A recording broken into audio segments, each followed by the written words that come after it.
Амансыздар ма, Ордалайық көрермендері. Сәрсенбі күні өткен мәжіліс отырысында Қорғаныс министрінің орынбасары Сұлтан Қамаладинов келген болатын. Журналистердің қазақ тілінде қойылған сұрағына вице-министр жауап бере алмай әбден састы. Жалпы естеріңізде болса, Қорғаныс министрі Руслан Жақсылықов та қазақ тілінде сөйлей алмай қоғамның сынына ұшыраған болатын.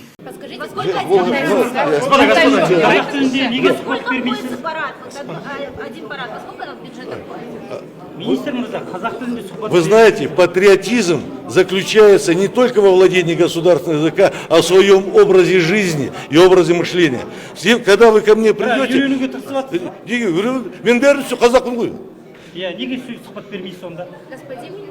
вы знаете, посмотрите, наш первый президент Елбасы говорил так: когда собираются 100 казахов и среди них один не казахоязычный, мы переходим на русский язык для того, чтобы чьи-то чувства не оскорбить.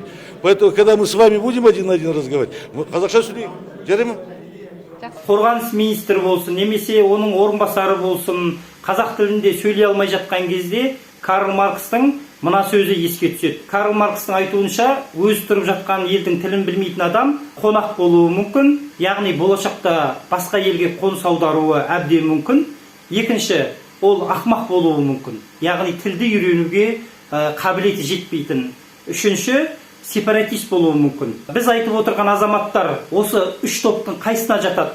Мәселен, оларды қонақ дейін десеңіз, өмірінің барлық кезегінде Қазақстанда өмір сүріп жатыр. Яғни олар қонақ емес. Екінші, оларды ақмақ деуге де келмейді. Себебі еліміздегі ең жоғары лауазымды қызмет атқарып отырған адамдарды ақмақ деп бір сөзбен айта алмаймыз. Сонда бұл азаматтар Карл Маркс айтқандай сепаратист, яғни басқыншы ма? Егер Карл Маркстың логикасына сүйенетін болсақ, Қорғаныс министрлігін басқыншылар басқарып отыруы мүмкін. Вице-министрдің қазақ тілінде сөйлей алмай кібіртіктегенін көргіңіз келсе, видеоны толық тамашалап шығыңыз.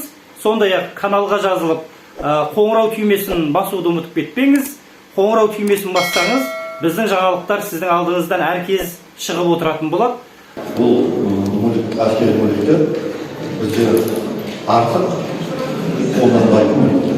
Қандай артық әскери мүліктер қолданбайтын? Ескі, иә, бізде ол қолданбайтын ескі артық мүліктер. Оны тегін беріп жатсыздар ма? Ол мүліктердің бәрі тегін беріп жатсыздар ма? Біздің мүліктер тізімі бар, оның ішінде Бинокл бар, күректер бар, керкі мапига бар, осындай мүліктер. Қару-жарақтар бар.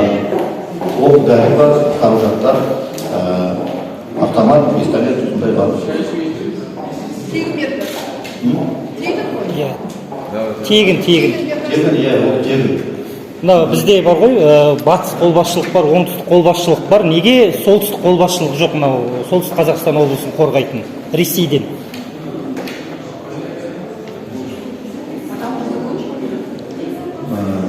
Бізде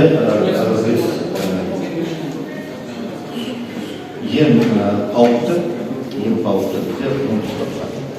Соның үшін бізде күшіміз жетпейді. Оған бәрін қоршап қойса әскерлермен.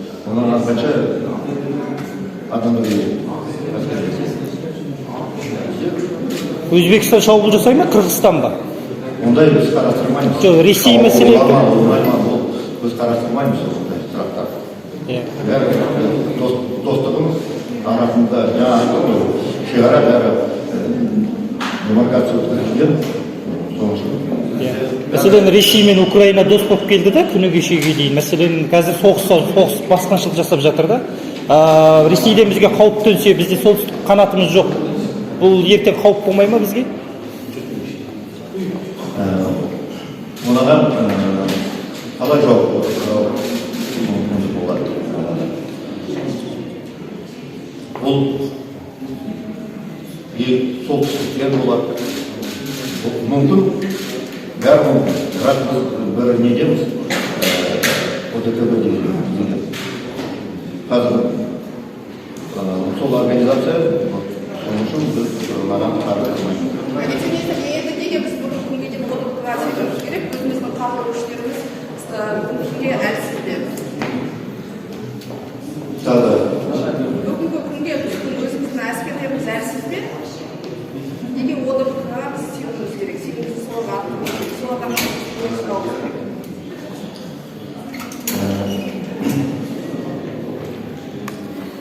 Ну, если честно, это вопрос такой риторически вы задаете. Мы входим в Организацию договора национальной безопасности с 92 года. Поэтому рассматривать переход в другую организацию, какую вы предлагаете, я пока Казахстан это не рассматриваю. Әскер саласындағы адамдардың қазақ тілін білмеуі, мемлекеттік тілді білмеуі бұл дұрыс па? Жалпы қаншалықты орынды мәселе? Мемлекеттік тілді білмей тұрсыз қазір. Тіл білуі керек, менде қызметейін мемлекеттікті. Ол ешкім айтпайды ғой, Неге үйренбей отырсыз? Неге сөйлей алмай отырсыз онда? Мен өзім мүмкіндігімді оны ойлатып аламын. Султан Бакырбаев. Білмей отыр ғой қазақша. Бір сұрақ санитарный қатырмын бизнесте. Осыдан бірнеше ай бұрын мен Парамаунт инжиниринг заводы туралы сөйлеп жасаған едім. Бұл завод қорғаныс министрлігінен тапсырыс жоқ деп жазылған болатын.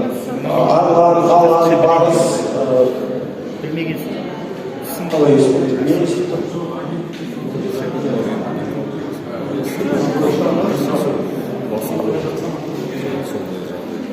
Paramount инжиниринг деген заводтар Астанада, солар туралы сөз жасаған едім. Алан, барыс көп. Былтыр олар 2002 жылға қорғаныс министрлігінің ішінде тапсырыс жоқ, бақылау боламыз деп айтты. Чумуда бұл заводтан президент барып келді. Олардың мәселесі шешілді ме? Қорғаныс министрлігі заводқа заказ берді, тапсырыс қамтамасыз техникасын қолданды. Әрине, қазір жаңа сіз Арлан деп отырсыз, ол қазір биыл қарасында аламыз. Бар, ол қазір айта алмаймын. Қазірде соңғы сұрақ, мынау әскери құрылыс министрлердің кошелегі деп жатыр. Осы қаншалықты тұрасыз әскери құрылыс? Әскери құрылыс кошелегі Министров. оны естіген жоқпын. Бірақ әскери құрылыс ол акционер қоғамы оған қорғаныс министрлігі толығымен ақшаны төледі. Бірақ мына өзі әскери құрылыс қоғамы ол қарызы бар.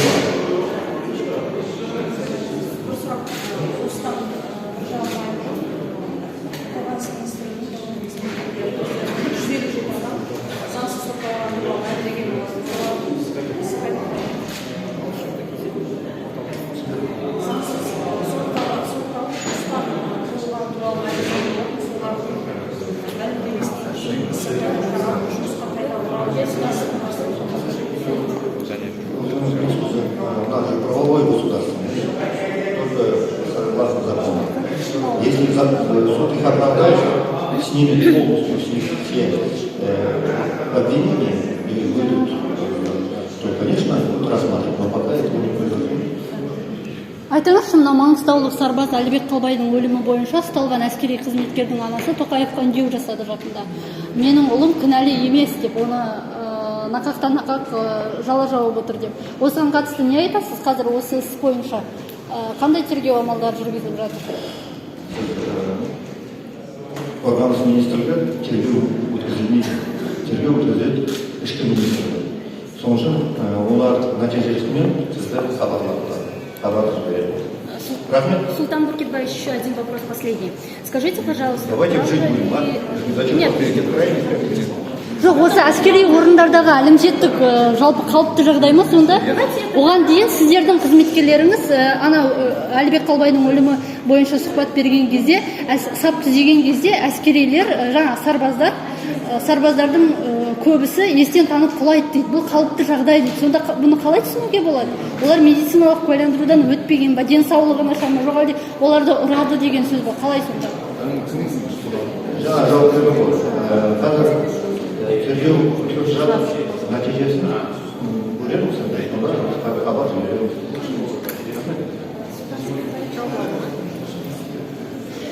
каналға жазылып, қоңырау түймесін басуды ұмытып кетпеңіз. Қоңырау түймесін бассаңыз, біздің жаңалықтар сіздің алдыңыздан әркез шығып отыратын болады.